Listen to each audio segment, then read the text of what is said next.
Welcome to this installment of the Deploy IPv6 series. My name is Tim Rooney, Director of Product Management for Diamond IP, and the goal of this video series is to break down into bite-sized chunks IPv6 technologies and techniques. This video is part 2 of IP address block management, where we'll talk about the mechanics of IP address block management. In part 1, we talked about the motivation and how hierarchical address block management can help you in terms of simplifying the implementation in your network of certain routing policies, source address dependent routing policies, and other IP address based policies. In this video, we'll review what we meant by an address block, talk a little bit about the mechanics, drill into the details in terms of the hex and the mapping to binary, the nibble versus non-nibble quandary. Do you allocate on a nibble boundary or not? We'll talk about what that means. Block allocation techniques, just the various techniques that have been used, and then bringing back the hierarchical recommendation and how these techniques might apply at various layers of the hierarchy that you might deploy in your network. And we'll wrap it up with resources.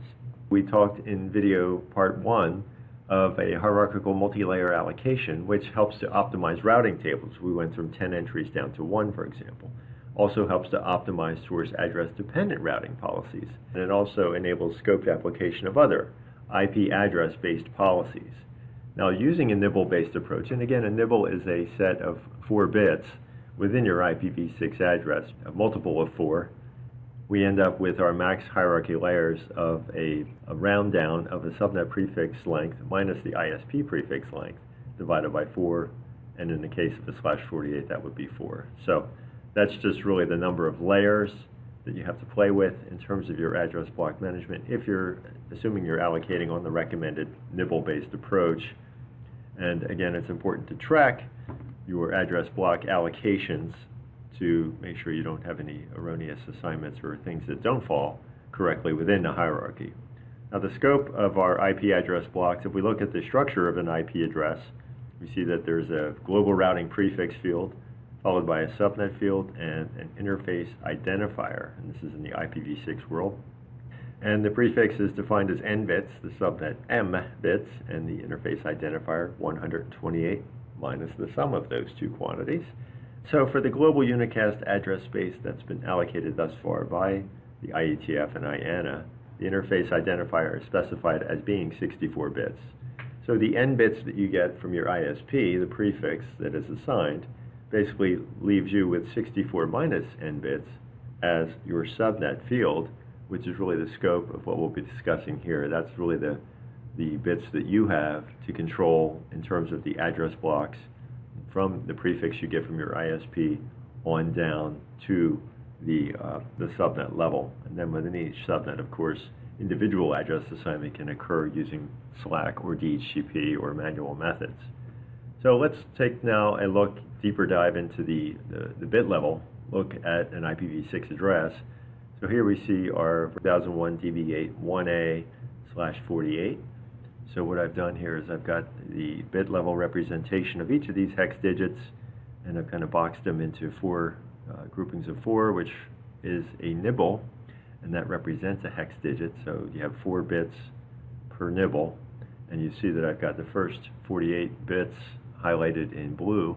So that represents my network address. That's really my global routing prefix. Just as a side note, if you specify a prefix which doesn't include the hex digits that you specified in the network address, well, of course, the network address is defined as the CIDR length in /32 in this case, so it's only going to look at the first 32 bits. Regardless of what you have specified as hex digits beyond that, it's essentially the network address zeroes out all of those fields, so just as a point of reference, much like in IPv4. Side note aside, let's go back to our exercise here with our root block of 2001 DB8 1A/48, and let's basically break this network in half. So one level of allocation is to do that, create 2 blocks beneath that network. So what I can do is take the next bit, as illustrated here, my 49th bit, and use that as my subnet ID in this particular case. So I've got a 1-bit subnet ID. So I now have a 2001 DB8 1A, the 0 subnet, if you will, /49, and then 2001 DB8 1A 8000/49. So you see that I take the next bit Mapping that back into hex, as you can see at the bottom of the chart there, that is actually the hex digit 8. So the way that the splitting in half works is that you end up with the 0 and the 1 network happens to be 0 and 8,000 in this particular case. If we go down for another bit, let's go to 2 bits now. And so if we go from the /48 to a /50, again we have start with the 00. Within the subnet ID field, our 01 ends up being coded back to hex as a 4. So we end up with 2001 db 81A 4000/50. And then carrying on, we see our subnet number 2, which is a 10 binary, gives us 2001 db 81A 8000/50. And then finally, our final block that we've allocated from the /48, rendering our /50, is our C000/50. So here you can see that you end up with these non-nibble allocations. The direct mapping to counting is a little more challenging. There needs to be, you need to kind of think through the binary representation back to hex in terms of the bit length. So continuing on, if we look at 3 bits, we're going to end up with 8 possible blocks from that allocation. So if we look at bits 49 to 51 in this case, you can see that, again, we're in essence counting the next digit after the 1A in our IPv6 address by 2s. So we've got 2001 db 81A/51 and 2000/51, 4000/51, etc., counting on upwards. And then finally, if we get to a nibble boundary, so we're allocating 4 bits in this case, from our /48, we end up with /52. And here we can see that the next digit after the 1A is basically just counting. So we count from 1 to F in hexadecimal, but it's a little simpler to keep track of. At that particular layer, I can see that I can just recognize that digit as being a allocation or a layer boundary by virtue of the fact that I've allocated on a nibble basis. So it just makes the by-site recognition a little simpler. So speaking of which, to nibble or not to nibble, so if you allocate on non-nibble boundaries, then the pros of that approach, well, you certainly have more flexible allocation block sizes, as we saw. You can allocate 2 blocks, 4, 8, 16, really any power of 2 gives you full flexibility there, which also adds value in terms of optimal space allocation. And it also affords you the ability to have more layers.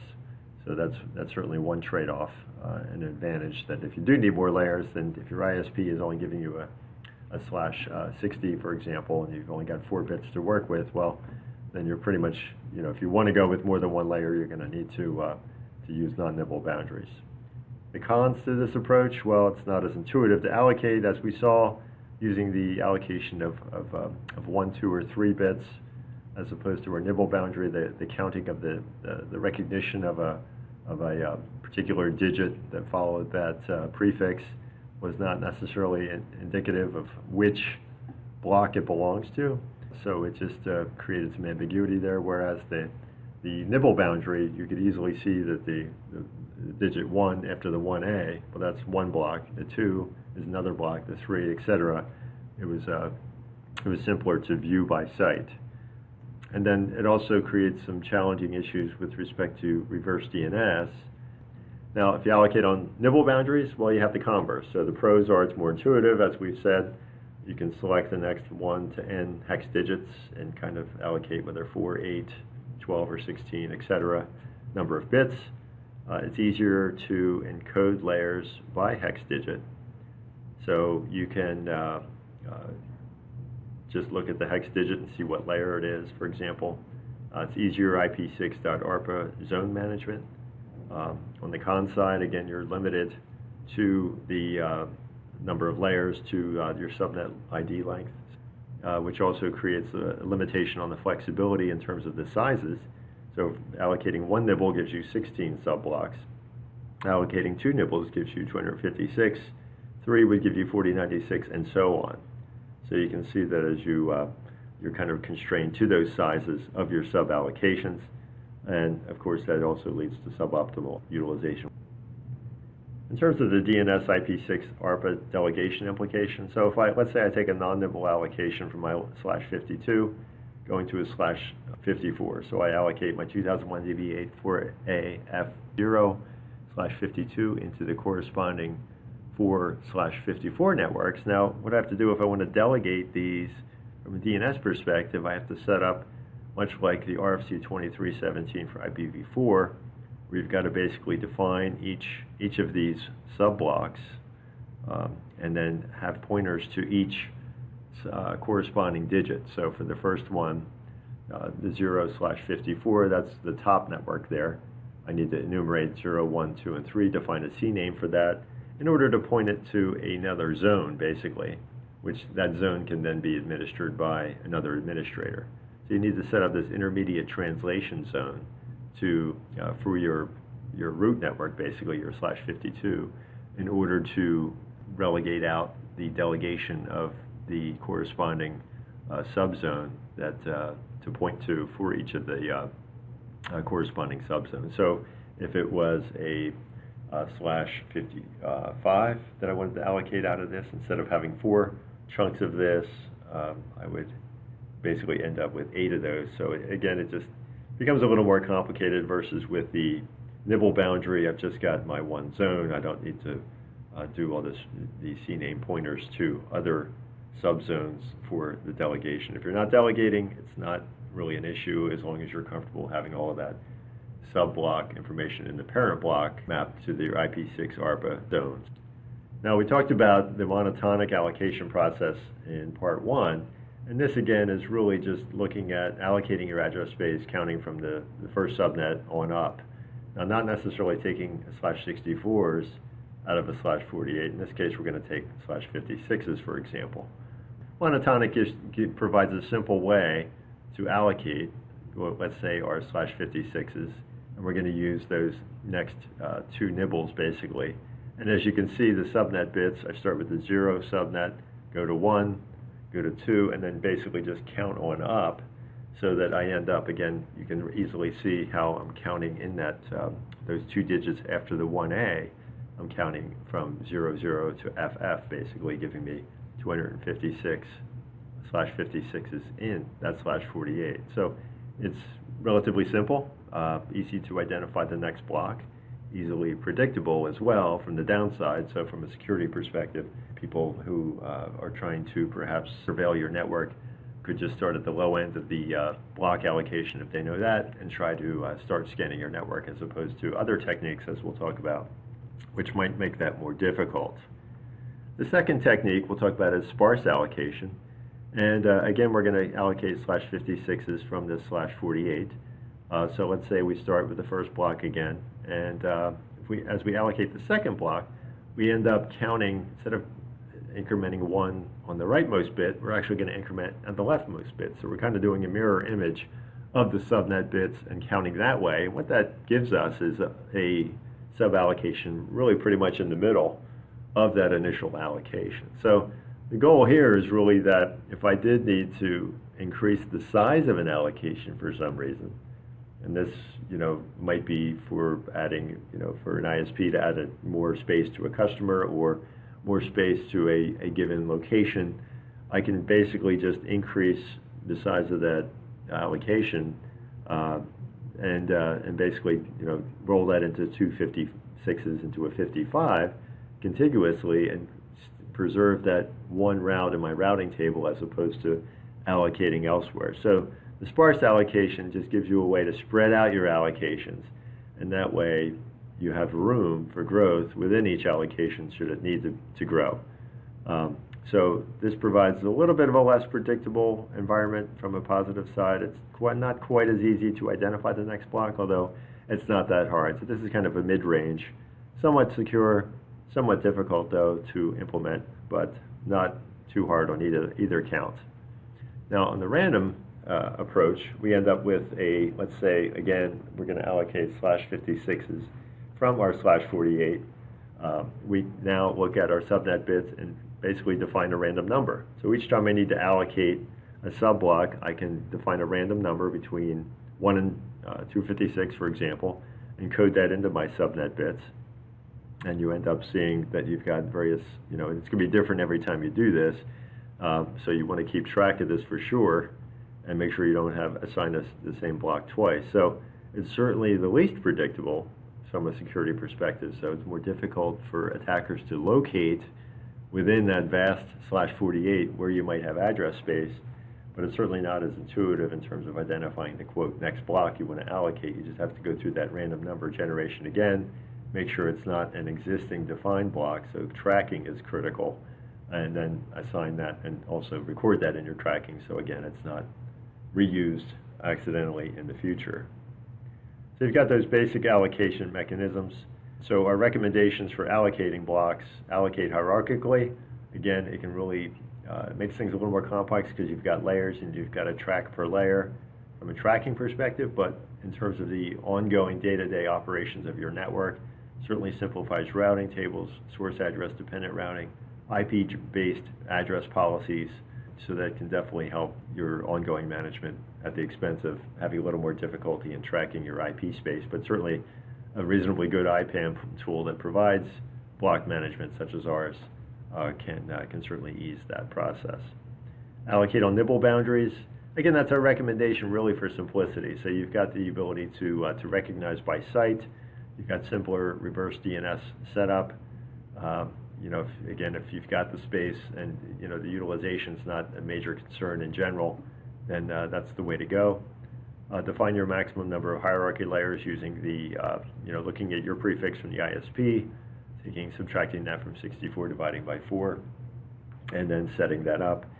And then allocate the same prefix length at a given layer. So you want to allocate, let's say I've got a /48, you want to allocate from that 48 equal sized 56s, for example, or 52s, or 60s, what have you. So you don't want to allocate, let's say, a /56 to one, let's say, core router, and maybe a /60 to another. In general, again, it's a recommendation. You can certainly do whatever you like, but really the philosophy here is to try to keep things simple. But I think in keeping things simple, it helps not only with respect to that aspect, the recognition, but also just the ongoing management, the consistency across your network certainly helps to promote efficient management and troubleshooting. Allocate sparsely at higher layers in general. So again, this just gives you a way to leave room should you need to. So for those core router implementations in our example network, we could have sparsely allocated that out instead of taking the monotonic approach that we took.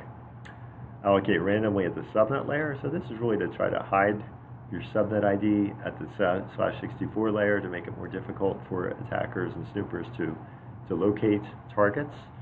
And then certainly track your hierarchical address allocations, because clearly you want to make sure that you've got that tracked in a system and make sure that you've got that recorded so that you don't have duplicate address assignments and that you've got unique address space that rolls up hierarchically to make sure you maintain that efficiency in your routing tables. As I mentioned, we've got a number of free tools: the qualitative business needs assessment, a subnet calculator, our hierarchical block calculator that we'll demo next, and then a return on investment calculator. So we're going to access this subnet calculator. You can just go to tinyurl.com/IPv6-tools. You get to that menu I was just illustrating on the slide. We're going to look at the hierarchical address planner. So here you can start with your root block, the source block. We'll go with the one we used in the presentation, 2001 DB81A. We have a checkbox to kind of lock you into nibble enforcement. So as you check through the link here, you only get divisible by 4. You can uncheck that if you like, if you got an odd number space or non-nibble space from your ISP. In our case, we're going to stick with the nibble just to follow our example that we used.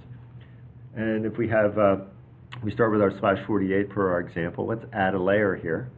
So we're going to add a layer for, let's say, our core routers. And in this case, I'm going to stick with the nibble allocation of 4. Click Submit. And so we see here that what we show you here is the representation in binary as well. Here's our 2001 DB81A.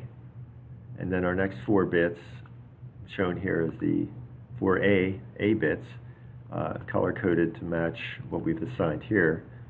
The subnet number 1 is listed here. And at first I had subnet 0, but it would just show a double colon and wasn't really obvious to see what it was. So I met the subnet 1 of layer 1. And the purpose of this layer is the core router. We just entered that. So with 4 bits yielding at 16 nodes maximum, and then we see that also in the badge represented here. And if you click on that, you can drill into that subnet. So you can see the highlighted, and if you can see that color coding there, we highlight the subnet ID bits, and we see our 16 bits listed here. So let's say we want to now, below that core level, I want to add another layer. And let's go with 8 bits this time. And we'll go to 256.